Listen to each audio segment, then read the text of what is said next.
Welcome to the Bending the Bracket podcast. Here are your hosts, Ben Madison and Lane Smith. What's going on, everybody? Welcome to another episode of Bending the Bracket. I am your host, Ben Madison, alongside Lane Smith, as always. Lane, what's going on? Celebrating my good weekend in football. How are you? Really? Good weekend. Good weekend in football. I nailed my Vegas picks. See, now I have to take you down a notch. Let's talk about the LSU Tigers and the Auburn Tigers, Lane. I don't think they played this weekend. Oh, they played. Well, LSU didn't play. Auburn. Yeah, that's what I'm saying. It didn't happen. Auburn had a scrimmage against it never happened. It didn't happen. I don't know what you're talking about. A JV team in white and gold. I don't know.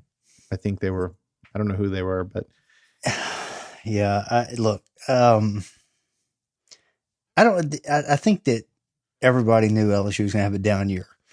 I will say that before the season started, 2 weeks before the season started, I predicted them to go 8-2. That was based on them having Jamar Chase back from last year. Brennan, everybody said he looked good, and they had a lot of defensive line starters returning. So I was feeling pretty good about them. And then right like a week before the season starts, Chase opts out. 3 or 4 other linemen opted out. And so then you're like, well, he's got nobody to throw to. So that was part of the problem, is missing a lot of core players, in addition to the 18 starters we lost last year. So there was a lot of talent to replace on both sides of the ball. But once that happened, I said, okay, you know what? 10-game season, maybe they wouldn't go 5-5. That was kind of what I was hoping for. And then, Mississippi State, they get throttled. Come back against Vanderbilt, win a good game against Vanderbilt, blew them out. And then they get throttled against Missouri. And then they come back and just beat the hell out of South Carolina last week. So you don't know what to make of this team. And you're going to Auburn, you feel pretty good because you got this freshman quarterback that balled out last week. But he was on the road. It was a tough environment. I don't know what I expected this week. I looked at it a couple of different ways. Auburn's lost some bad games. Gus Malzahn is so inconsistent. You never know what team's going to show up. But LSU has also been inconsistent in a lot of ways. So I had no idea going in that ball game what to expect, but I can tell you what I didn't expect is a 48-11 beatdown. I don't care if you're on the road or not. There is no excuse to go out and just not even compete in the ball game. Against Missouri, against Mississippi State, they competed in those games. They lost close games. They gave up a ton of yards, and they should have lost those games. But they competed. They were close enough at the end. They were close. This game was not close after the first quarter. They had turnovers, which I didn't even know this. Going into the game, LSU had the number 1 pass rush. Had no idea. So they won after this game. But, there's so many question marks on LSU right now. Quarterback is one, because Finley's 18 years old. He's a true freshman. I'm not holding Finley accountable for this. He made some horrible mistakes yesterday. But I don't know what you expect from an 18-year-old true freshman quarterback. I don't care how much of a stud he is coming out of high school. He's still playing the SEC. He's being thrown into a starting job on the road against a conference opponent. So I don't know what we really expected there. He made some freshman mistakes that I would expect. But there's no excuse for the defense to lay an egg for all intents and purposes. This team was not good. Beginning to end yesterday, this team was not good. The line doesn't protect the quarterback. The defense gives up a ton of yards. It's a track meet every time somebody plays this defense. I don't know what to expect at this point. There's one winnable game left on their schedule, and I don't even think they're going to win that game, and it's against Arkansas. They're talking about LSU going to the Las Vegas Bowl. I don't even know what that is. So I think it's throwing a towel. It is what it is. They're just not good. This is not a good team. Look, yesterday is direct result of coaching. When you don't compete, that's coaching. You can blame athletes all you want, but when they don't compete and they get blown out 48-11, that's coaching. Yeah, that's the first thing I thought about was the inconsistency this season, blowing teams out, getting blown out. Like you said, there were a couple of close games, but overall, I don't think the coaching is doing what it is supposed to do. And I still go back to how good is Coach Orgeron. He's good. There's no doubt he's good.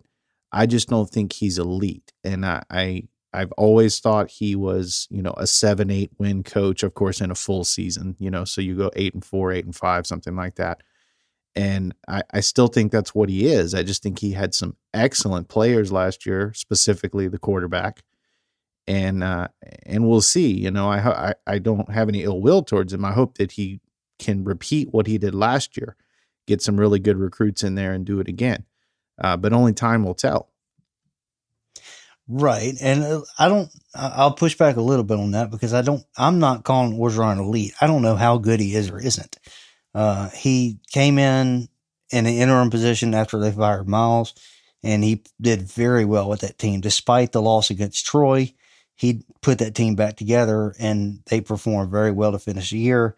He gets a full-time job, finds Joe Burrow, and who's a third-string quarterback at Ohio State, sees something in him that nobody else saw, brings him to LSU, and then knows what kind of coach he needs to go get for his quarterback, and goes and gets Joe Brady, who's nobody ever heard of, was a no-name coach in the NFL, and brings him to LSU, and he just balls out, and the offense looks better than it's ever been in the history of the school.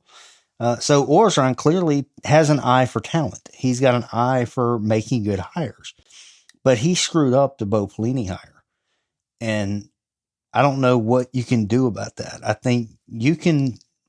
I don't think he's going to fire him before the Alabama game. He's got 2 weeks. They got a bye week next week, so you could make a move if you wanted to. I just don't think this is what I fear about Orgeron. I fear Orgeron has the same problem as Les Miles, in that Orgeron is loyal. Miles was too loyal. And that's what ultimately got him fired at LSU. He kept on to Cam Cameron. He wouldn't change the offense. He wouldn't do certain things to keep his job. And I fear Orgeron is going to fall into that category if he holds on to Bo Pelini. I don't see what the excuse could possibly be to hold on to Bo Pelini when you've seen his defense perform as bad as they have been. And that's really going to be interesting to watch the rest of the season, how that goes. He still defends Pelini publicly, which I don't blame him. I mean, that's your coach, your assistant. I would too. But behind closed doors, I just wonder what's being said. Yeah, and I don't see a point in really getting rid of him this season. I mean, the season is shortened. They know what they are right now. They're not going to compete, for an SEC championship this year, let alone a national title. No. And so with Pelini, are you still under the impression that the game has just passed him by, or do you think he just needs more time with these young players? It's very, very possible that the game's passed him by, because when he was here in 2007, offenses were night and day compared to what they were in 2007, especially in the SEC. So you can't build your defense or coach your defense like you did in 2007. They're going to get housed. They're going to get boat raced like they're doing this year. There's also a reason he was coaching Youngstown State. Good coaches don't come from Youngstown State. I'm sorry. Even Saban came from Michigan State. So, well, yeah, maybe unless they're young and up and coming, you know what I mean? But even then, at a top flight school like LSU, you're not plucking coaches from Youngstown State. You're looking at universities. You're looking at Division I schools. Even Aranda came from Wisconsin. So, I mean, you're looking, because you have the money, you can hire anybody you want. There is no reason to go get Bo Pelini and offer him $2.3 million to come coach your defense. There was no reason for that. He's making 2.3 as a DC. It's either 2 or 2.3. He's insanity. Making 2 for sure. It's insanity. Right. They just went and threw money at him, and you're getting very poor results. And look, if this was a young coach up and coming, maybe he gets somewhat of a pass. Pelini doesn't have that pass, and you're making this much money, and you've been there before, and your job is defense. You don't get a pass. Aranda made that much money. He didn't get a pass, and his defense was really good. I would kill for a Dave Aranda off or defense right now. One gripe I had about Dave Aranda is he didn't pressure the quarterback. They played back, and they didn't blitz a lot. That was my gripe on Aranda. And Pelini, he certainly blitzes and puts pressure on the quarterback, but he's not playing in the secondary. I still can't believe a coordinator in college makes $2.3 million. A coordinator. The insanity what these assistants are making in college these days. That's just a sample. I mean, there's other assistants making just as much. That's crazy. The guy at Clemson, the offensive coordinator at Clemson, I don't know what he makes, but it's in that category. What does Dabo make? 7, 8? I think he's less than that. I think he's 6.5, something like that. Underpaid. Oh, I agree. Yeah. I agree. Saban's making 10, I think. Yeah, that's about right. Yeah, I agree. That's about right. When you look at all the revenue that the school makes from having such elite football programs, yes. Clemson, Alabama, these coaches can write their own checks essentially and still be a good value. But a coordinator, I don't know. That just seems like a lot for a coordinator. Maybe it's not. I mean, when you compare it to what the coach is making, it's roughly a fifth of it. So, I guess you're right, but it's still a lot of money. Oh, it's a ton of money. It's a ton of money. And he's not worth it. And so I don't, in a normal circumstance, I would say, I wouldn't move on after your first year. But when he's making that much money, you don't have a lot of choices. Right. You don't have a scapegoat. Your coordinator's making that much money. He is your scapegoat. Sure. So, I don't know what they're going to do. They've got a good athletic director that they didn't have before. Joe Oliva was terrible. And so now they got Scott Woodward, who's thought to be maybe the best the best offense coordinator in the conference. So, he is not going to put anything out publicly like Oliva would. So we don't know what Woodward's going to say or do, or how much influence he's going to have over hires after the offseason or after the season. We'll have to wait and see. But there's reason to be concerned in Baton Rouge tonight. Yeah, I mean, I think there was before this weekend, and that just kind of there was, yeah. But this compounded it. Yeah, and that was a pick'em game going in. It was a pick'em game, and it was the 37-point difference. So just that was everything that could go wrong did go wrong, and hey, they'll live and learn. It's okay. It's all right. You're so much calmer than I imagine you being for this. When I see a game like that, what am I going to do? I mean, 48-11. I can't come out here and make excuses and say the refs blew the game. Or you could be like Jerry. You could be like Jerry and say they were right there. Just right there. A couple of calls had gone our way. Yeah. A couple of calls had gone our way. We had won 49-48, and it would have been a great game. So that would be no. That's not. So the bye comes up, and then so the good news for you is they're really up and really down week to week. They were really down. Now they have Alabama. They'll probably beat Alabama. Yeah, right. And then you'll be back on cloud 9. Alabama is going to hang 80 and throw for about 850 yards. No, it's a rivalry game. It's in Alabama. Alabama will win convincingly, but it's not going to be as crazy as you say. I mean, it's. Oh, I guarantee it'll be every bit as. No. I mean, if Auburn could do that to us, I guarantee Alabama will, because Saban wants to beat us so bad after last year. I'm seeing like 49-21, something like that. I don't see it. I don't see it. I'm really even wondering how I can even watch that game right now. So, I wouldn't watch the game. I mean, I wouldn't put yourself through that. I mean, how much do you really hate yourself? Good God. I'll tell you this. Yesterday was the first game I've turned off after the first half since the Bluegrass Miracle against Kentucky about 25 years ago. Oh, I remember that. That's how old I am now. Wow. Yeah, God. Actually, it wasn't 25 years ago. It was at least 20 years ago. Yeah, I remember that. I mean, that's. I've never turned off a game since. You're so dedicated. Yeah, and I pride myself on not being the typical homer. I like to criticize the team where they need to be criticized, right. Criticize coaching where it needs to be criticized. So I like to be fair and balanced, and so I try to make it the best assessment I can. But this team's terrible. Yeah, it's a pretty fair assessment if you ask me. Pretty fair. So back to your original your original commentary. Yeah, you kicked ass in the NFL today. You went 3-0 on your bets. Your wallet is so fat you're having to stand That's up. it. You're Yep. standing up recording this show because you just can't Absolutely. sit I'm on feeling that wallet. good. Yep. Feeling good. Vegas was good to me. Mine is 1-1, and tomorrow night pending. Of course, my one loss was just very humiliating. We'll get to that. We'll get to that. Maybe you should have bet. Maybe you should have bet one game instead of them all together. Then you could have won. I could still go 2-1. I mean, but you wouldn't get any money that way. Yeah, you would. No, because you did split. A parlay. If you split, well, it depends on how much you put in your games. But yeah, I see what you're saying. But not a good week for me. That's okay. We'll get to it. So I didn't put any money on Pittsburgh and Baltimore. But at the end of the day, you were right. I was wrong on this game. I still think Baltimore is a really good team. The 2 interceptions by Lamar really, really hurt them, specifically the pick 6 early.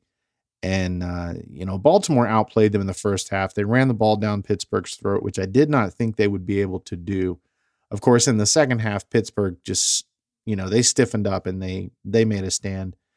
And they changed the complexion of this game. And of course, they end up getting the win, and now they're 7-0. Your Pittsburgh Steelers continue to roll. Love Pittsburgh. Love what they're doing. This game today was the first half. I know that their defense struggled a little bit in the first half, and they couldn't get going. They had trouble get going right off the bat. But that second half was classic Pittsburgh defense. Lamar Jackson was stifled. They scored 7 points in the second half, and Lamar Jackson, he had trouble throwing the ball. They were on him every play. They had a sack, or he was hurried, or the pass was blocked numerous times.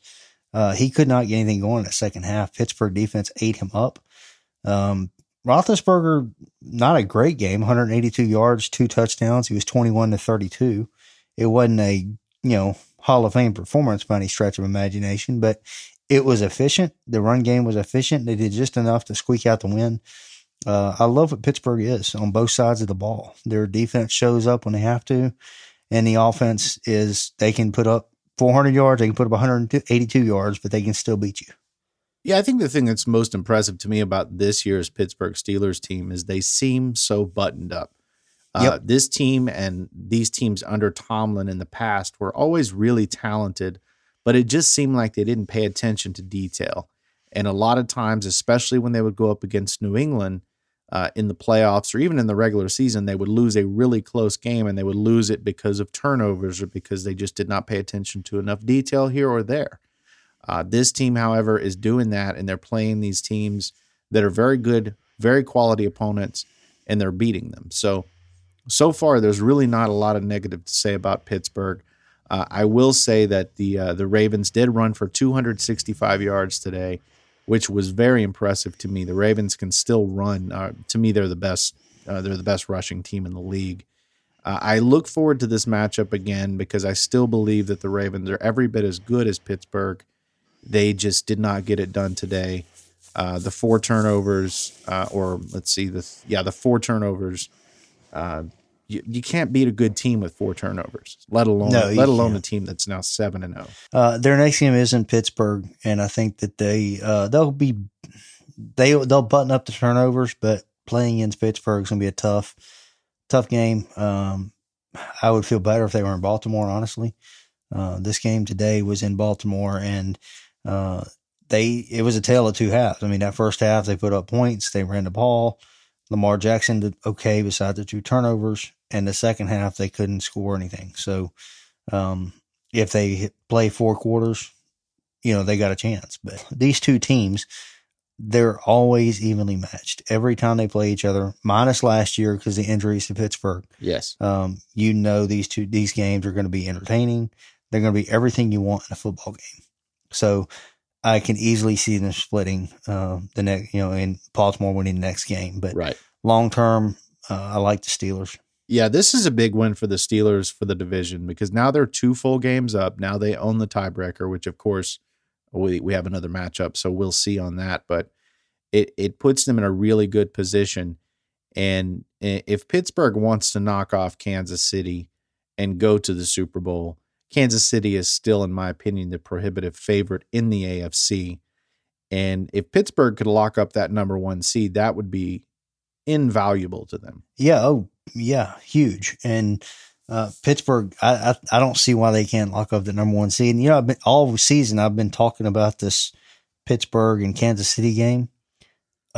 I don't know where I got that from. I may have dreamed it because I looked at the schedule today. They're not playing Kansas City this year. So I don't know where that came from, but the Kansas City is not on their schedule. So I think you're just trying to maybe that was it. I would love to see that. You'll most likely see that. Yes. We still have a lot of football to play, but if I'm laying money for, we'll see. I mean, you see how I did this weekend, but if I was laying money on a AFC championship matchup, that would have to. Oh yeah. Now, the only reason Kansas City is ahead of Pittsburgh right now is because they won it last year. They won the Super Bowl. I other than that, I think Pittsburgh's defense is better. I especially think their defensive line is better, and they can put more pressure on the quarterback than Kansas City. So you could make a legitimate argument that Pittsburgh is better than Kansas City. You could, but their offense is not better. Oh, that's the thing. I mean, Pittsburgh clearly has a better defense, but Kansas City is so good offensively that even if their defense is serviceable, they're the best team in the league. But we saw Kansas City lose in convincing fashion to Las Vegas. So I really want to see them play a team like Pittsburgh that has that kind of pass rush just to see what they can do. I mean, it would be a good ball game. I'm not saying you can't argue Pittsburgh's not better. Yeah. But then again, Pittsburgh has had some close wins this year earlier in the season against some teams that were just okay. Right. So, that's what, and people just now are starting to catch on to how good Pittsburgh is because the teams they played early on had losing records or had not won a game. And that was skepticism that was well earned. And now we can say they knocked off the Titans and they knocked off the Ravens in back-to-back weeks. And so they're absolutely for real. Yeah, they are. They're hanging in there now. They're beating good teams, and this is what you needed to see out of Pittsburgh. I really thought, I saw the first quarter. Really, I watched most of the game, but the first quarter really felt like Baltimore was dominating. And of course, Lamar Jackson had the pick 6, but at one point it was 17-7, and you really felt like Baltimore might pull away, but that is not what happened. And so I'm really looking forward to the rematch later on in the season. Yeah, the rematch is going to be good. And the NFL, if they don't put this game in prime time, they're just missing the boat. I don't know what else to say. I think they definitely will. It'll also depend on if they're still close for the division. Both of these teams are going to be playoff teams. There's no doubt about that. Mm-hmm. Baltimore they'll be a wild card team unless Pittsburgh starts losing football games, because as I said, it's a 2.5 game lead at this point with 9 games to go. That's a lot of football. Oh yeah. So we'll see. All right, let's move on to Cleveland. I nailed this pick, thankfully. The one game I won today with money. Las Vegas ran the ball down their throats, which I did not see coming. It's been the Derek Carr show this year for the Raiders, but today it was pounding the rock, John Gruden style, as he says. Let's pound the rock. So they get the win 16-6, and kind of an ugly football game, really. Did not see Cleveland only scoring 6 points on this Raiders defense. That was pretty disturbing. I am so frustrated with both teams. With Las Vegas, we don't know what they are, and that drives me nuts after this many weeks. But they can. We do. This is what they are.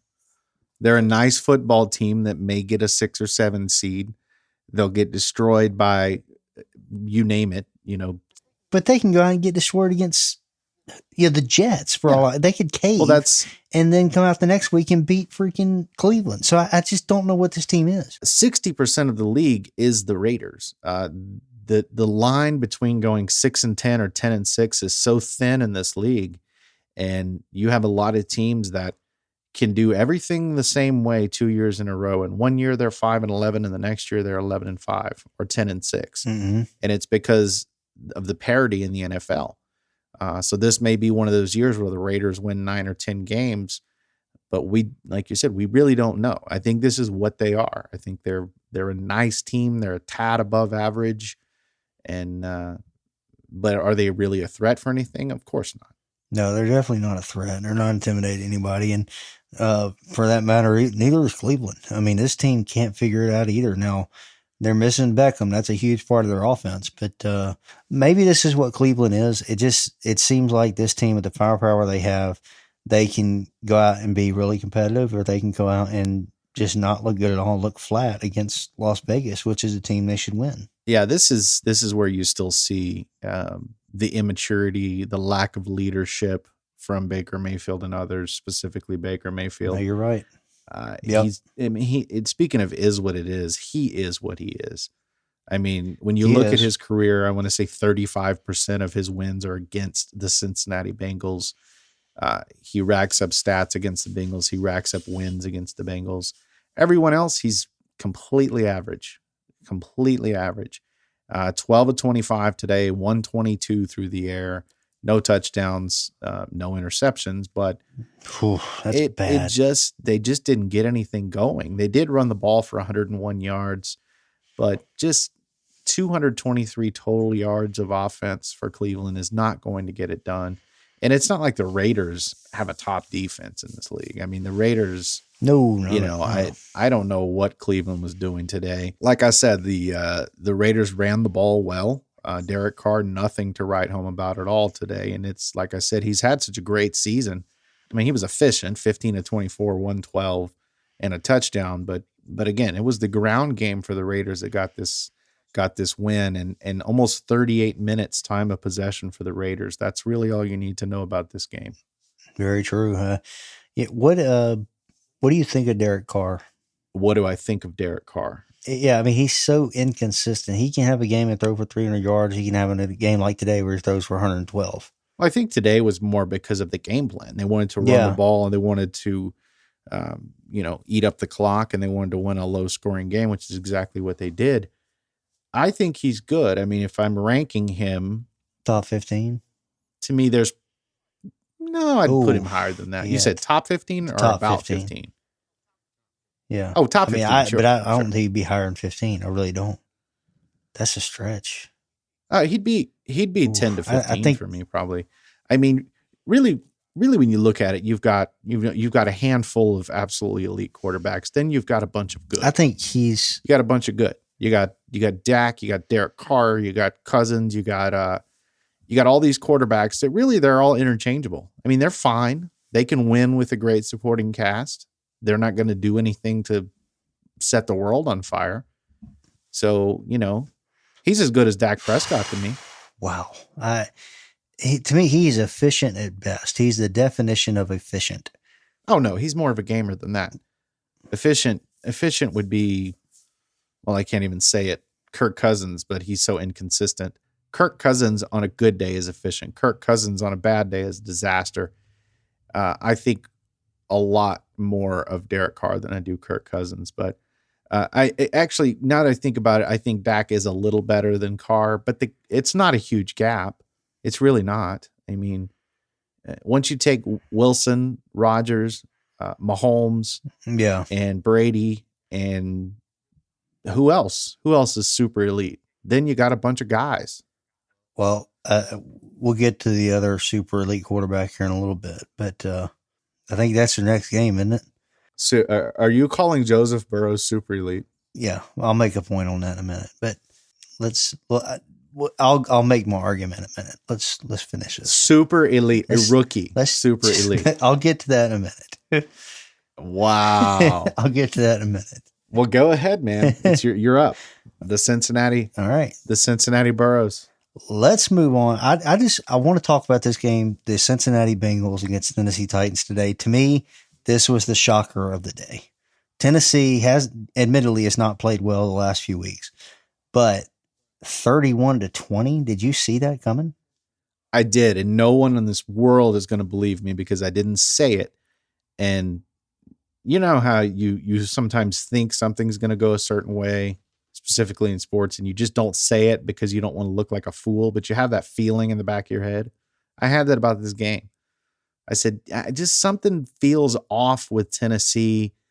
They're due for a fall. And yeah, they lost to Pittsburgh last week, but they're they're worn out with all the COVID and the up and down and the rescheduling. And I think it's finally caught up with them.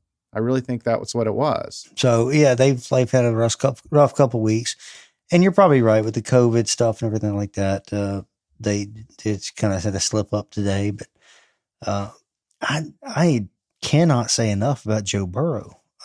What are we seeing here? I mean, I was relating his rookie season to kind of like Peyton Manning's rookie season in Indianapolis.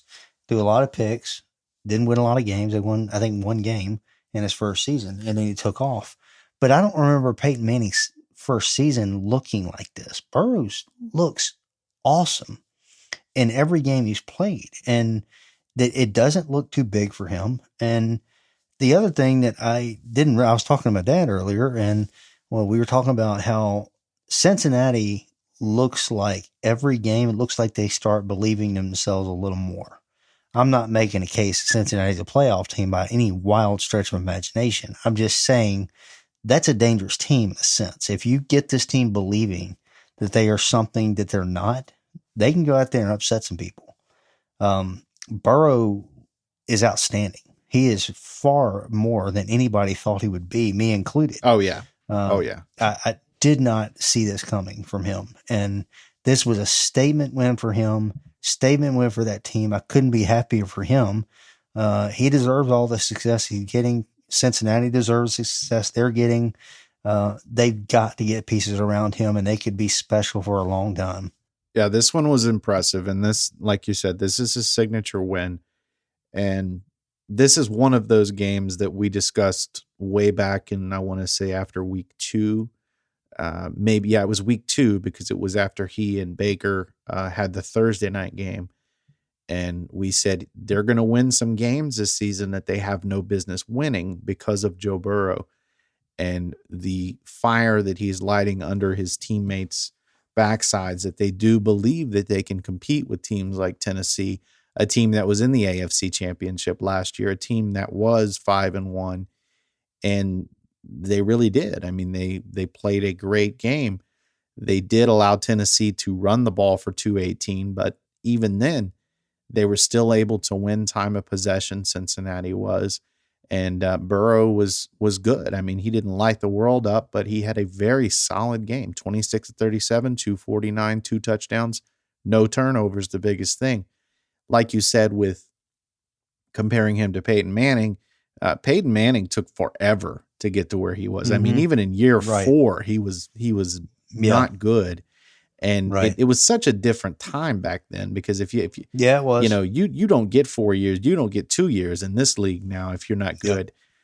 So it's hard. That's Josh Rosen. It's hard to compare. Exactly. I mean, I still don't know if Josh Rosen's any good because he didn't get a chance. I mean, he never got a chance. But to get back to this, Burrow, what we're seeing is something very special, something no one thought. There were a lot of people, including me, that were wondering a little bit if he was even going to be worthy of the number 1 pick. I knew he was a first-round quarterback, but I had my doubts as far as the limited time that he had success. He had one great season in college, and so I had my doubts. My questions were more than answered. He's a fantastic player, and I think you can argue he's already a top 10 quarterback. Let me throw this at you. Joe Burrow's 2020 stats. You ready? Sure. 2,272 yards passing, 11 touchdowns. He got a 91.4 rating. Okay. How many interceptions do you think? Just off the top of my head, 4. 5. Okay. That's not even superstar. That's not even a pick a game for a rookie. Right. For a rookie. Right. No, he's a superstar right now. He is. I mean, he really is. When you consider how much they're putting on him, how much they're putting on his shoulders, no run game, no offensive line. And in that same division, not to be a hater, but the truth is the truth. You have Baker Mayfield, who you still get every excuse in the book made for. He's got a loaded roster, and he's still just blech. He's just blech. Right. There's nothing special about him. Give Burrow that roster, and that team's going to the Super Bowl. No doubt. I mean, this kid is so special, and we knew it early. I mean, we knew it. Yeah. when we saw him play Cleveland that Thursday Yep. night game, Second game of the season. that's a game that team without him would have lost by 35 points, and they kept coming back. They didn't win, but they kept coming back, kept making it a game. He threw the ball 61 times, and right then everyone knew he was more than special. I couldn't be happier for him. He's worked for this his whole life. See where he come from. It's sitting the bench as a third string quarterback at Ohio State to being thrusted and starter at LSU for 2 years. And then now look where he's at. It's an unbelievable story that you really could write a movie about one day. If he went to the Super Bowl, somebody should really write that. It really is. And his determination to win is so infectious. Yes. I want to say, I don't remember what game it was after. It was like week 2, week 3. I think it was maybe after that Cleveland Thursday night game. And he was so mad they didn't win. And part of me, maybe I'm too pessimistic, but I'm sitting here thinking, are you really expecting to win in Cincinnati with that team? And he is. Are you really surprised that you're losing? And he was. Like he genuinely is. Exactly. And I think that's just a character trait that you either have or you don't have. Yep, it is. And it separates the good from the great. And it's a trait that Brady has. It's a trait that Russell Wilson has. It's just, you can't duplicate it. And it's beyond the talent, because Burrow is talented, but there's nothing you can point to that says he's so much better than everyone else at that. He's got a good arm. It's not great. He's got good pocket presence. It's not perfect. He's not the fastest guy on the field. He's not the biggest guy on the field. But it's just the way he plays. He just has that it factor. He does, and he draws a lot of comparison to Tom Brady when you look at their game. Yes. No moment is too big for him. He's got ice in his veins. It doesn't matter the team. It doesn't matter the circumstance. They are going to be in the game. Right. Because of him. Absolutely. Absolutely. So, huge win. Biggest win in this franchise in years. Absolutely. No doubt. So, they're going to... And convincing. They didn't squeak it out. That was convincing. Oh, yeah. They dominated that game. I knew it was over early. I mean, it was just a very, very dominating win. Well, let's move on. Saints squeak it out. This game was almost a carbon copy of what I said it would be, what I thought it would be. An ugly game in Chicago, a tough win for the Saints. It was that. And they did it. I mean, they got it done. And, a win is a win. I know you are less than thrilled with this performance.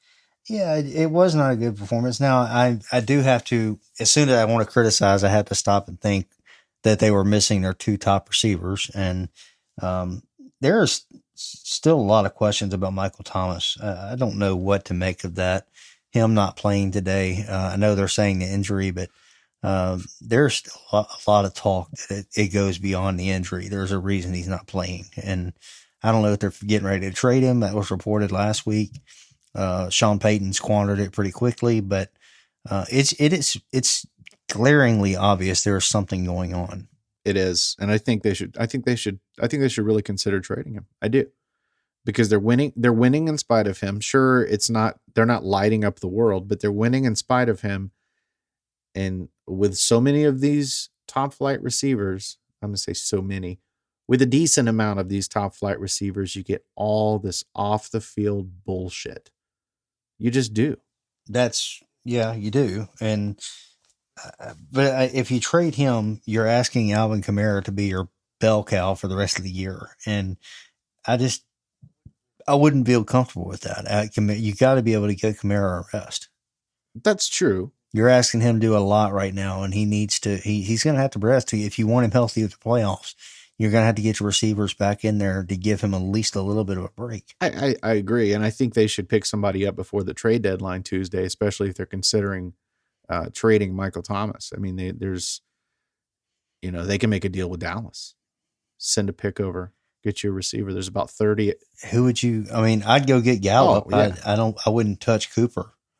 Well, it depends. How much are they paying Michael Thomas?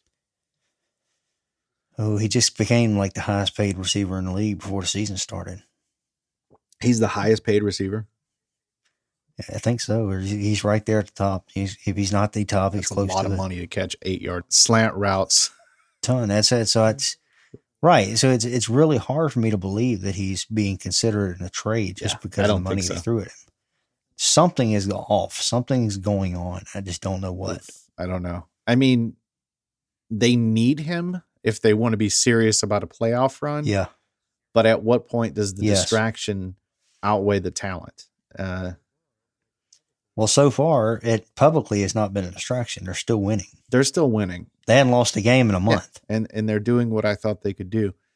And what Drew Brees has become is very efficient. He's always been efficient. That's not right, what I yeah, mean. But he's not going to yeah. throw up 400 yards a game, but he's going to do what he has to do. And you look what he did. And the thing Brees is not doing that is worth pointing out is he's not turning the ball over. Not at all. I mean, today, 31 of 41, 280, 2 touchdowns, 110 passer rating, no turnovers, just efficient football. And that's a pretty impressive stat line when you did not have your top 2 receivers. And almost identical to his opponent, Nick Foles. Foles' numbers 28-41, 272 yards, 2 touchdowns, and 1 interception. They were almost identical, but Foles had the pick, which, of course, was pretty much the difference in the game. Yeah, it was. And Foles continues to be inconsistent. He's down one game and he plays up the next game and calls a turnover at the end, like you said. But if you got to watch out. If he has a bad game the week before you play him, expect him to come out and ball out the next week because he just has a way of doing that for some reason. Right. And it's so, I have no interest in the Bears. I mean, none. And what I want to say is you could hear Aikman talking about it today on the broadcast. It's just like, this defense is so good and they're so tired of having to bail out their offense. And this is nothing new. Mm-hmm. This has been the story of the Chicago Bears my entire life. I mean, always good defenses, always sound special teams, back to Devin Hester and before. And crappy ass quarterback play. And it's unbelievable. I mean, if you're a defender for the Bears, you have to just bang your head against your locker. Can you imagine being Khalil Mack as good as he is? Oh, I mean, it's unreal. It really is unreal. But I still say, I mean, I'm not as high on this Bears team as I was before, but they're still a good football team. They're decent. I mean, they beat Tampa. They took New Orleans to overtime, 2 of the teams that everyone expects to be there near the end. And they're still scary. Are they going to win the Super Bowl? Of course not. Could they win a playoff game? Maybe. Their defense is so good. It's just so frustrating. I can't imagine being a Bears fan. Oh, yeah. Being a Bears fan's got to be just excruciating. But I would say that if they make it to the playoffs, that's when you know who Foles shows up. So for whatever reason, he's average in the regular season, but he can show up and ball out in the playoffs. You know that as good as anybody. Yeah, exactly. So I'm not going to say they're a Super Bowl team by any stretch, but they have a real chance to be competitive in the playoffs with Nick Foles. Absolutely. So I think they're still scary in the fact that they can beat anyone. They can beat anyone on any Sunday, and the Saints were lucky to get out of there with a win. But I think just like last week, the Saints did exactly what they had to do. They played efficient football against a solid opponent, and they win the football game. And next week they have the Tampa rematch, which I can't wait for. It's on Sunday Night Football next week. Tom against Drew, version 2. Yep, that should be a great game to watch. It really should. So let's move along. And this is one that I just can't believe how bad the 49ers were. I mean, I really thought they were back. And now it looks so foolish. Nope. I mean, they got their ass kicked. And it's just, I don't know. You nailed it last week when you said Garoppolo is extremely inconsistent. I still like him more than you do, but you're absolutely right. I think he's got a lot of injury issues this season, and he's trying to play through that ankle injury. It's just not good. But at any rate, they get demolished by Seattle, 37-27. Seattle, of course, not going to lose 2 in a row. I mean, right? Yeah. What are you going to say? I mean, they're not. And Russell Wilson's outstanding, and I asked you this a few weeks ago, but they benched Garoppolo again today. I don't know. I don't know what you're going to do the rest of the way. That's the second time he's been benched. Nick Mullins is not bad. He's ever been as good as Garoppolo is, in my opinion. Oh no, no, come so on, I don't. come on. Look, I mean, 238 yards, 2 touchdowns today, 18 of 25. He's efficient. I mean, he had efficient numbers. I just So is it a huge gap? No, but you've benched your starting quarterback. That you paid 3 years ago. You've benched him twice this season. How many times? I have to believe that there's some kind of injury. I know the injury, but I have to believe that injury is worse than they're saying. It's affecting the way he's playing. I just don't see how it's not. He was never this inconsistent when healthy. That's true. He had his moments. Yeah. But he was never like this. I think they're done with him. I think Shanahan has checked out on him. Maybe he brings him back for the rest of the year, but I think he's done after this year in San Francisco. Yeah, it's going to be interesting to see if they try to go get Matt Ryan. Something tells me that's what he wants to do. It's a very real possibility, but you still have issues beyond that because Matt Ryan, 3 or 4 years, but then you're going to have to go get somebody else. So, well, sure, but you can't. I mean, you worry about this year. Yeah, you worry about the now in the NFL. And that's where you had your success was with Matt Ryan, and he's definitely an upgrade from Garoppolo. Yeah, and the thing with Matt Ryan, I'd be interested to see is how does he play outdoors. Oh, I think he'll be fine. I mean, it's San Francisco. It's not, right. It's not your weather is not going to be an issue like, Chicago or New England. But, I mean, it'll be a little wet, but you're not going to have the wind and the snow, and right. That ice and all that stuff. It's not going to, Green Bay or something. Right. But I think they would be good. I mean, and again, Kittle injured today. They cannot avoid these injuries. So. No, they can't. I think you're onto something with that. I think they may reset at quarterback in this coming up off season. I'm not quite out on them, but I'm 98% out on them having any shot of even a wild card. I think they're probably going to finish 7-9, 8-8, and it's probably going to be just due to these injuries. No, I agree, and I really do wonder what you're going to do the rest of the way with your quarterback position. I don't know if they're going to go back to Garoppolo or not. I think they will. I mean, my guess is they're probably going to make sure he's 100% before they bring him back and then see what he's got. So I still contend he's a good quarterback, but he's 20th best maybe. I mean, he's a starter in the NFL, but he's not Mayfield. Yeah, that's a really good comparison, actually. Yeah. Maybe more of a leader than Mayfield is. I think he's got a little bit higher ceiling than Baker. Yeah, maybe. But the inconsistency is right on. He's so inconsistent. Right on. So, we'll see what goes on for Seattle. Russ 27-37, 261, 4 TDs. It's just a machine. He's a machine. He is. Last week he had 3 picks, which was so uncharacteristic of him. He's amazing because, again, this team is just not good. They have no business winning some of these games. Everything. Yep. Everything. I mean, he's phenomenal. I mean, we come on here every week and we talk about how great he is, and I know it feels like we're overstating it, but I don't think it can be understating it. I could literally start a show and talk for 60 minutes every day about the brilliance of Russell Wilson, and it would still not be enough. I mean, anybody that's listening, if you go watch him play, just watch his game. It's unbelievable to watch him play. Right, it really is, and I don't know who I would take between, and I think we had this conversation a few shows ago. I mean, if you have the same exact roster, do you put him or Patrick Mahomes on your team? And that's a tough decision. I mean, I don't know how. You don't have a wrong answer. If you look at Mahomes' numbers today, which we'll get to in a little bit, they were just like this. They were, video game. Just video game numbers. Consider the opponent with Mahomes, but we'll get to that. That was an impressive win by Kansas City. They eked that out 35-9, and I don't know how they did that. So we'll get to that. They covered the 19-point line, no problem there.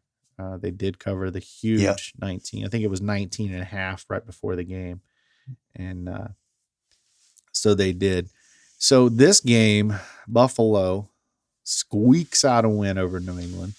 You picked New England, but you picked them. Let's see, it was the line was Buffalo -4. They win by 3, so you still get your money.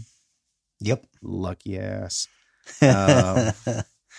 So it wasn't too pretty, but Buffalo did get the win, and a win is a win, and they're now 6-2, all alone in first place over in the AFC East.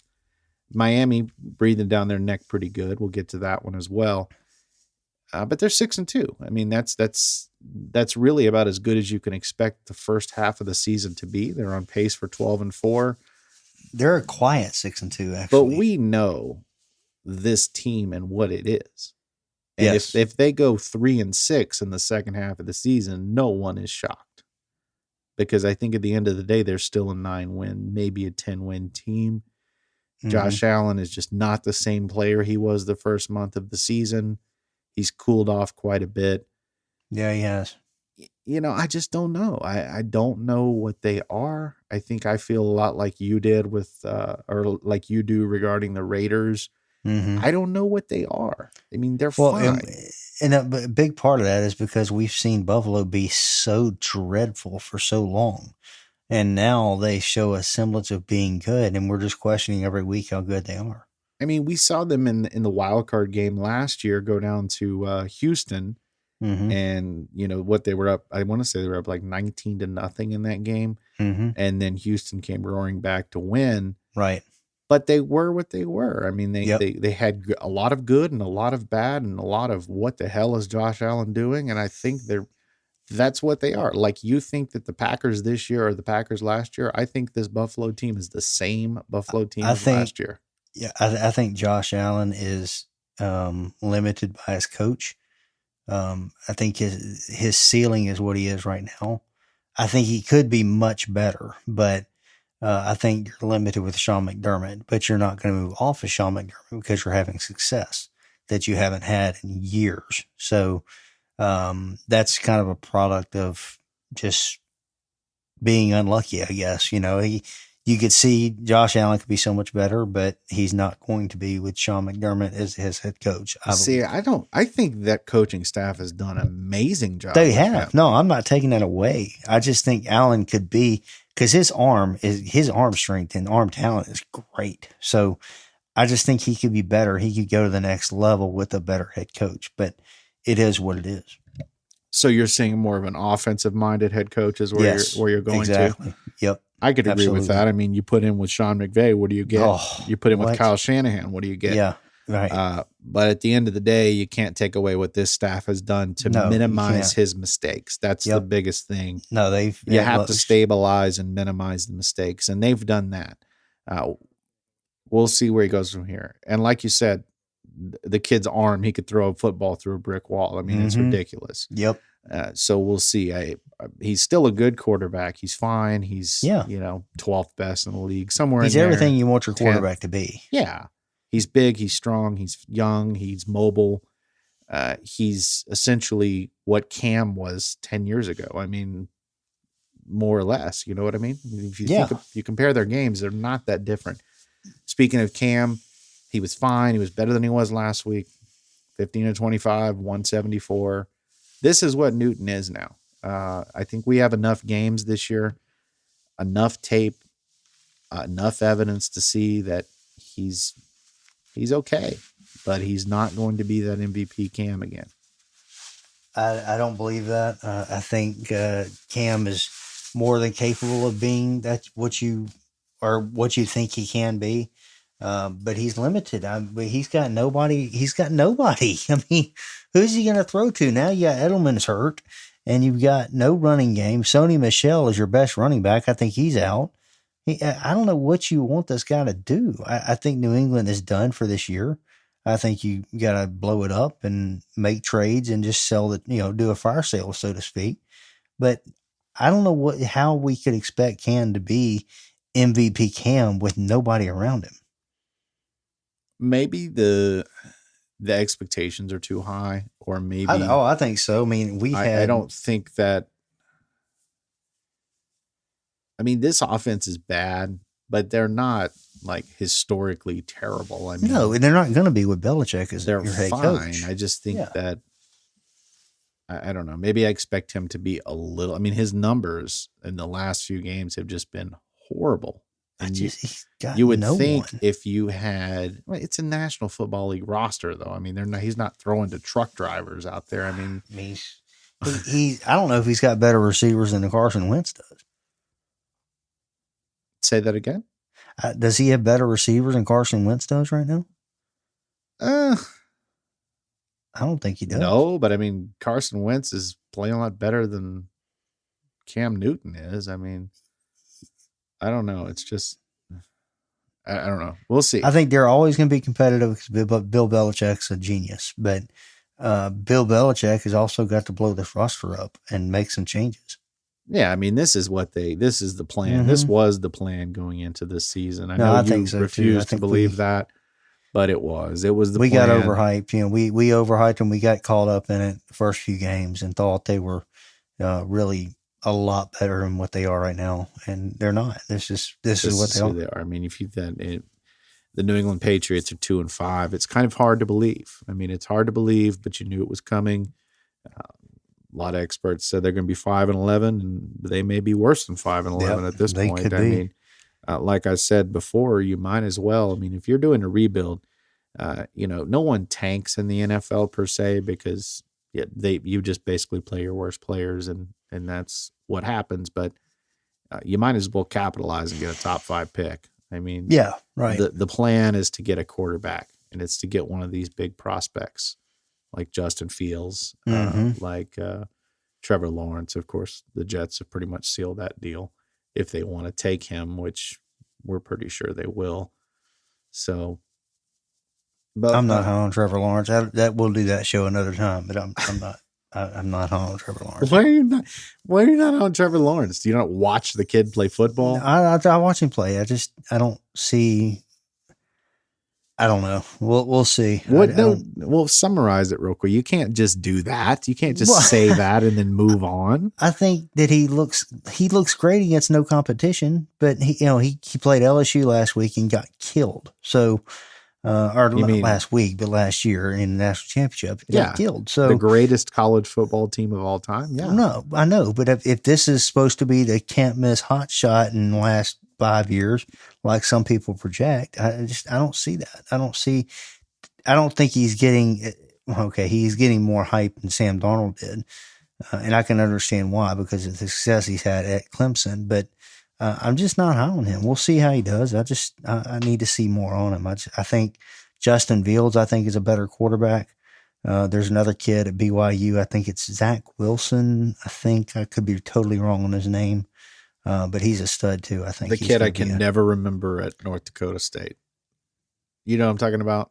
Carson Wentz. No. Now he's at North Dakota State. He's supposed to be he's technically like the third best quarterback going in the draft if they go in order that they're supposed to go in. But he's going to be good too. I'll have to look his name up. I never can remember, but I've seen him play. He's good. He's really good. All the hype is going to be on Lawrence, but I think there's better quarterbacks out there. Personally, I don't know if they're better quarterbacks, but I think you can get a really good quarterback with a lot less hype.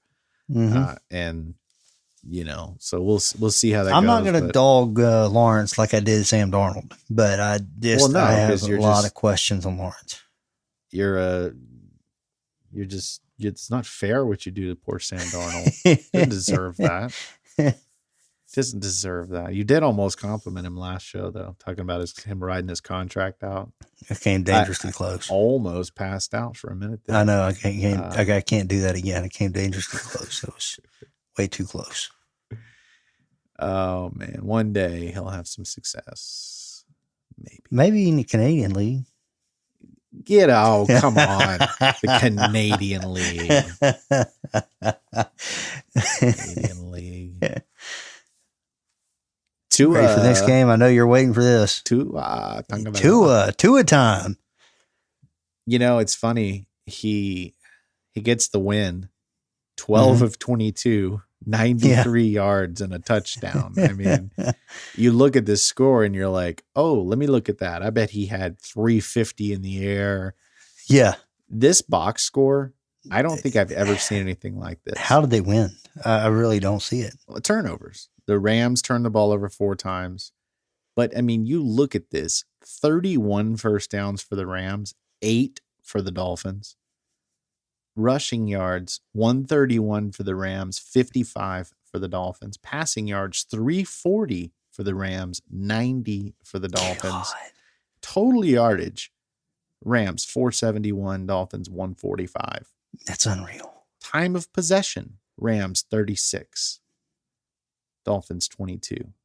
Yet the Dolphins were up 21 at one point and win the game by 11. It's amazing. I don't think I've ever seen this kind of a stat line in a football game. I don't think I have either. But you look at the turnovers. Really, each team had 2 fumbles, and the difference was that Tua didn't throw any interceptions and Goff threw 2. Goff threw 2, yeah. So I mean, that was a difference. But they were, they weren't, as far as turnovers go, they were about the same. I mean, they had 2 more, but you know what I mean. It wasn't that, to me, doesn't define the ball games because they were kind of close on turnovers. Right. And I know you're not very high on this Rams team. You never have been. Nope. This still shows that they're a good team. I mean, you don't like Jared Goff. I don't. I think he's serviceable, but there's a lot of serviceable quarterbacks out there. I don't think he fits this team. I don't think he fits what Sean McVay pictures when he has a quarterback. And Sean McVay was not, or Jared Goff was not McVay's pick. Let's not forget that. So I think McVay would be ready to move on after this year and go get somebody else. That's an interesting take. I don't see that. I think Goff is good. I mean, he's okay. He's in that same pack we were talking about earlier. He's right. Derek Carr, Dak Prescott. I agree with that. Just there. Carson Wentz. There's a ton of quarterbacks you can interchange. That's what I said. And if you have a good roster, they're all going to give you about the same result. In today's league, they all want a lot of money for that, but still. I wonder. I do. A part of me does wonder how good Sean McVay really is, because last year we all assumed Gurley was still hurt. He was not 100%, and so kind of gave him a pass. And this year they get rid of Gurley. But it's more of the same inconsistency you saw last year. Oh, I think he's fantastic. I mean, you look at his first season, they go to the playoffs. They do lose in the wild card round to Atlanta. Mm-hmm. His second season, they go to the playoffs and to the Super Bowl. Mm-hmm. His third season, they were decimated with injuries. They still go 9-7, and the general consensus around the league was that it was an absolute failure of a season when they really only missed the playoffs by 1 game. So I think that McVay McVay is good. I don't know. I mean, they spent a lot of money last year to build that defense, and then they ended up trading key pieces of that defense. And I think a lot of what you're seeing too is this team is in kind of salary cap hell right now. And they're going to be for a couple of years. So, I mean, maybe that's part of the problem too. Oh yeah. It's not a good situation they have not done a good job of managing this roster. It's a very top heavy roster. It resembles Dallas's roster in a lot of ways. You have these superstars. All the money they paid to Todd Gurley, and he didn't come close. Exactly. So they got a lot of dead money. When you pay the top of the roster all the money, mm-hmm. you put so much pressure on those guys to perform. And if they don't, then that's what happens. Aqib Talib, they brought him in there last year. They paid him. He's not there this year. I think he retired. And so you've got a lot of dead money. And so I know McVay doesn't have a ton he can do with the roster right now.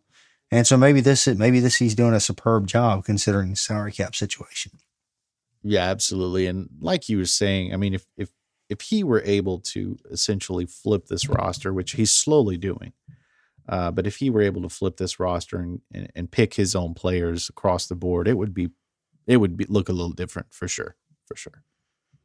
Yeah, no, I agree. It could look a lot different. So I'll give McVay a pass on that, but I do think Jared Goff is kind of what he is.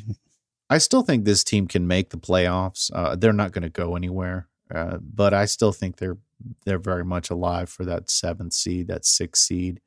It's going to be a battle between them and Chicago and probably New Orleans and Arizona. It's going to be interesting to see which teams can get in. Quick note on Miami that I learned about this morning. I don't know if you saw this, but a lot of people kind of felt bad for Ryan Fitzpatrick losing a job to Tua, and he was doing good. The team was playing well. But it came out this morning that the reason they did this and made this move right now is because they have the Texans' first-round pick in the next year's draft. So they really need to see what they have in Tua over the next 10 games to decide what they need to do with that draft pick. So that makes a lot more sense now when you think of it in those terms. Yeah, absolutely. Absolutely. And that's going to be a good pick based on the season the Texans are having. Mm-hmm. Yeah, absolutely. So that's why they had to do it. And so it is smart by them. And if Tua does end up playing well, what do you do with that pick? You trade that pick, or do you? I think you continue to build this roster that's already really good. I mean, yeah, but you could trade that pick and still build the roster. You could. I mean, it really depends on what they're going to need at the end of the season. I mean, yeah, this is a good team. I mean, maybe I'm overselling them a little bit. But the idea that they aren't as good as Buffalo, I don't buy it. I mean, I think they can. They probably won't win this division, but they're alive for it. I mean, I can't wait to see those two teams. And they're going to play twice. So yeah, I'm looking forward to that. And we'll know. You'll know after that first game. Absolutely. After that first game, you'll know who's better. And I think it may be Miami based on the way they play. Now, they're not great. And if you look at the stat line today, like I said, they got dominated in every aspect of the game, but they don't beat themselves typically. Brian Flores really has something special going on over there, and I'm looking forward to the future in Miami. They could easily become the new dominating team in that division in the next couple of years. No doubt. So just to finish up the scoreboard around the NFL, Minnesota upsets Green Bay 28-22. Didn't see that one coming. Nope. Indianapolis rolls over Detroit 41-21. With the Tennessee loss, Indianapolis is now tied for first in the AFC South, and they're quietly at 5-2. Yeah, I was going to say, how quiet is that? They're 5-2. KC squeaks by the Jets 35-9, and sarcasm alert. And Denver comes back to beat the Chargers 31-30, which was an impressive comeback for the Broncos. Was impressive for the Broncos. Did not see them beating the Chargers the way Herbert's been playing. I thought the Chargers could easily beat them. And the Chargers were out to a big lead, and Denver got 21 in the fourth quarter and came back and knocked them off. So that was I didn't see that game. I didn't have it here, but I was keeping up with it, and I was like, oh, that's over. Yeah. Los Angeles is going to roll. And then I look, I'm like, oh my God, they won 31-30. That Green Bay score concerns me about Green Bay. I think we had concerns after the Tampa Bay game and kind of compared them to last year's team, but last year's team beats this Minnesota team. I'm not overly worried about it. I mean, it's a division rival. It's still the Vikings, who have been a really good team for several years. And while they're having a bad year, they can still be a threat when they want to be. They took who did they take to the wire earlier in the season? Should have won Tennessee. Tennessee, so they could have easily knocked off Tennessee, which we'll see how good Tennessee really is. I still think they're good. So I don't know. I mean, I don't put too much stock into it. To me, it's about like Arizona knocking off Seattle last week. I mean, Arizona's got a better record than the Vikings, but are they really that much better than the Vikings? We don't really know. So, I mean, it could be concerning. Green Bay is not in my top 7 this week. So maybe it is concerning for me a little bit. But I don't think it really changes the landscape of what they're going to do this season. There's not really any competition for that division outside of Chicago, and they just can't get enough offense going to really challenge Green Bay, in my opinion. No, I don't know. We'll see. Green Bay is they're. I don't know. It's just kind of how I feel about Green Bay right now for the last couple of weeks. Oh, I know. I know how much you love Green Bay, almost as much as you love Jared Goff. I do. I mean, I like him more than that. I love Rodgers, but this team is frustrating because Rodgers is so good, and you just want to see this team put the pieces around him necessary to take the next step, and they just don't do it. They freaking went and got Jordan Love instead of drafting a receiver. There are so many receivers, maybe not so many, but there are several receivers available that they could go get if they wanted to. Top receivers. I mean, you have receivers like Amari Cooper that are there for the taking. I mean, the idea, I don't know why. I just don't know why. They won't do it. It's because this Midwestern his whole career, mentality I don't in understand Green Bay why. that we can't bring in too many free agents because we're not like the other teams, then you're not going to win again. Yeah. I mean, it really is. It really is. It's amazing to me. We'll see how that affects them. I don't know, but they're still going to win that division. To me, they're still going to win that division. And interestingly enough, they were in line for the number 1 seed until this game. So now that's Seattle.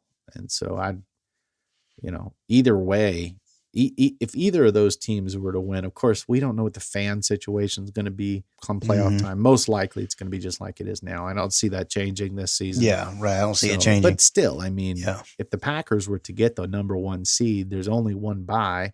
So they would have that. And then they would have, January weather in Lambeau, which no one wants to deal with.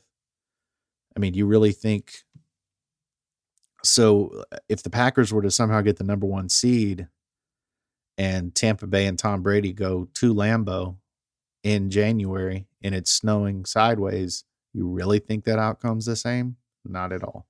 No, not at all. So the home field advantage would be massive for the Packers if they could somehow get it, but we'll see what goes on with that. But the Sunday night game is mercifully over. The Philadelphia Eagles knocked off the Cowboys 23-9 in what was a terrible game. Philadelphia finally did pull away in the second half. They win by 14. The Cowboys once again lose by double digits. DiNucci gets the start. Looks like a rookie. Looks like the last pick in the draft. And again, nothing at all to be happy about for Cowboys fans. No.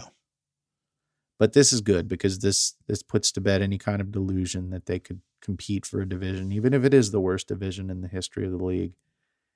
They are just, they've got essentially boat raced 2 weeks in a row by teams in their own division. So it is what it is. Sunday night football will finally be watchable again next week with Tampa and New Orleans. The following week, New England and Baltimore. That could be ugly. Not watchable. Kansas City and the Raiders. That's Raiders beat them the first time. Kansas City's going to destroy them the second time around. That's at Vegas. Doesn't matter. It's a revenge game now. That's true too. Pittsburgh and Baltimore Sunday night game, week 12. That's going to be good. There you go. That is perfect. They got it right on that. Yes, they did. So Sunday night football is gonna get better. Just kind of having a rough stretch right here, but it really is, and it's odd because they normally just nail it. Yeah, they do. I mean, they really every season they may have a couple of games where a team, like Minnesota, that's supposed to be good, ends up 1-6 or something. Right. But generally, they really nail it, and I mean, you can't really blame them for this game here. I mean, a lot of people thought that these were the two teams that were going to battle it out for the NFC East, and they still may, but they're both terrible. Philadelphia is just the least terrible of all the teams in the NFC East. And then Monday Night Football. Just looking ahead, you got Tampa and the Giants tomorrow. That could be good. Giants. We've talked about the Giants a couple of times. They are in every game. Usually, they're playing not well, but they're playing good enough despite their limitations. And then the next week you got New England and the Jets. That might actually be a good game. And then you've got Chicago and Minnesota. That's kind of interesting. Monday night's got more good games than they've had in quite a while. They do have Pittsburgh and Cincinnati coming up too. That could be a good one. Oh, I think that Burrow keeps playing the way he's playing. I think beating Tennessee is one thing. I think beating Pittsburgh or Baltimore would be a whole nother ball game. No pun intended. Now it's time for the end of the road. So my end of the road team this week is the New England Patriots. Kind of pains me to say that. I've been high on them. Even last week, I kind of gave them a pass last week. There's no excuse for this week. This team is not very good. They're clearly limited severely on both sides of the ball. Cam Newton's got nobody to work with. And so this team is, believe they are dead man walking, so to speak. So they got to rebuild certain positions. They got to rebuild that running game, I think. You got to get the receiving core in there, build up your offensive line.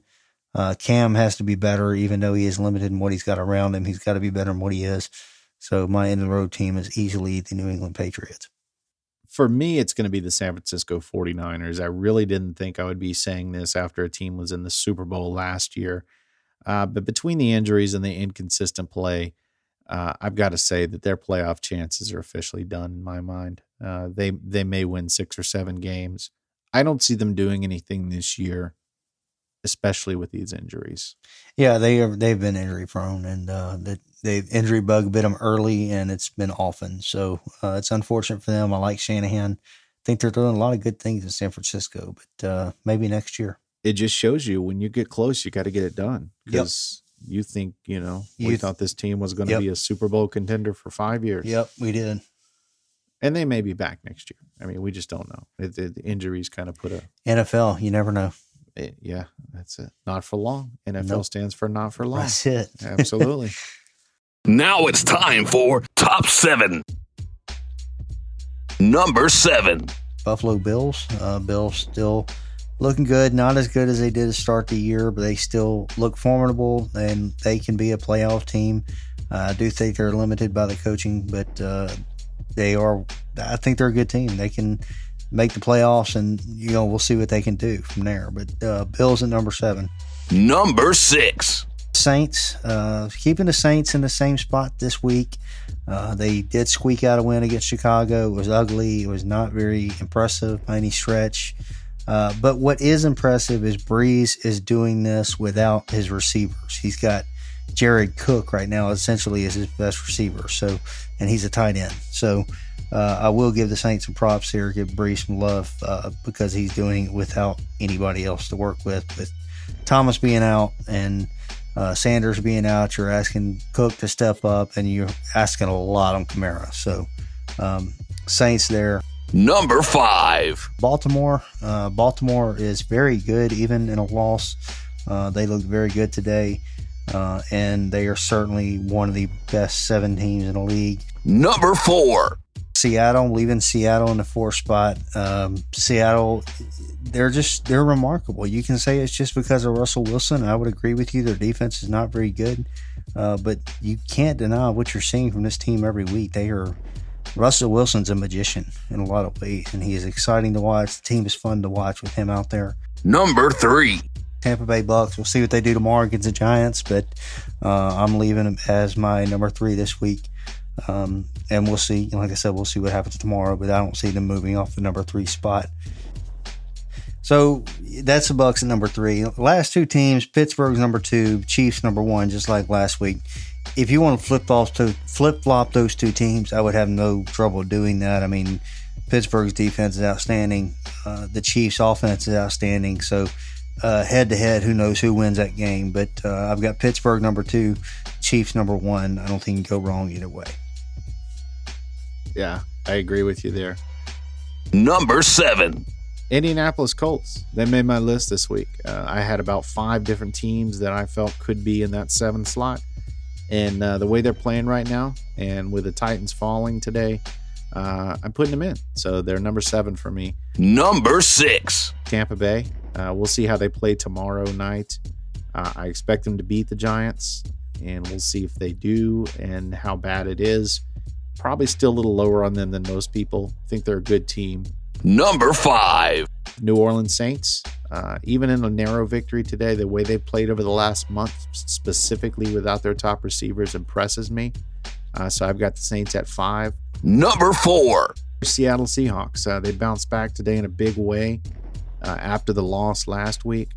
And as long as they have Russ, they're going to be in my top 7. And they're going to be there in the end. Number 3. Baltimore Ravens, even with the loss today, I feel like they outplayed Pittsburgh and just couldn't get it done due to the turnovers. They're still a really talented football team, and I like them a lot. So they're going to stay 3 for me. Number 2. Pittsburgh Steelers. They get the win today. They're finding ways to win these games. And as I said earlier, they're more buttoned up than they've ever been before. And that's going to bode well for them come late in the playoffs. Number 1. Kansas City for me. I just don't see removing them from that spot. I know they have a loss and Pittsburgh's undefeated. But when you look at Kansas City, even when their defense is just serviceable, you look at what Pat Mahomes did today, they're just so good. They're so good. So they have to be the favorite for me. So, but like Lane said, I can't argue too much if you wanted to flip-flop those two. I just haven't seen a reason to do it personally. Right. No, I haven't either. College football this week, or this past weekend, we covered LSU, but I did see Texas going and upset in Oklahoma State. Yeah, you called that game. I did. That was interesting to me. And Texas, they played well. The Texas is inconsistent. They're always going to be inconsistent. It seems like their mantra. But they do win some games that you don't expect them to win, and that was one of them for sure. So we'll see how they do the rest of the way. But that was a good game to watch. And then you had Michigan State beating Michigan. We're going to have a conversation about Jim Harbaugh on one of these shows because I just don't know. He just doesn't seem like a fit at Michigan. No, I've never thought he fit there. I never have. He doesn't. Yeah, I think he fits the NFL. His style. Me too. I think he wears out a lot of GMs, and I think that's a lot of the problem in San Francisco. But he's great in the NFL. I think he really is. I don't think he's a long term anywhere. I think he's a 4 or 5 year coach because of the way he just wears on the organization. Yes. And the players too. Right, and the players and that's why I thought he would be really good because he was good at Stanford, and I thought he would be really good at Michigan. I just don't know what is not quite right about that. I think look at it, something's just a little off. I think he's too quirky. I really do. He's just very quirky, very odd. And I want to see him back in the NFL. I really want to see him back in the NFL. I would like to see that as well. So we can cover that. And if they lose to Ohio State, we can spend a whole show talking about that. Absolutely. So we'll see what happens. Ohio State knocks off Penn State. Color me shocked. As always, same result as I said. Not even a close game. Not even worth talking about. Nope.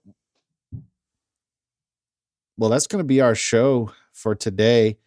I'm going to see what happens on Monday Night Football. I expect Tampa Bay to knock off the Giants. For my wallet's sake, I hope it's within 10 points, but Tampa don't wins think that it game will for be. sure. Tampa will blow them out. Yep. And I will complete my terrible picks this week. So better luck next week. Vegas likes me this week. They do. So hopefully you'll lose some next week, so I'll feel better about my own failures. And because I'm really going to be obnoxious if I keep rubbing this in every week. Whatever you're rubbing right now sounds terrible. What are you moving? I was sliding the paper underneath my computer. That's what it was. Don't forget to join us for Friday's show where we'll preview Week 9, also preview college football and more. Y'all have a great week. Thanks. See ya. And that's going to do it for us for this episode of Bending the Bracket. Thanks so much for joining us. Don't forget to subscribe to follow our latest content. You can also find us on Facebook or Twitter @Bending Sports. Have a great day.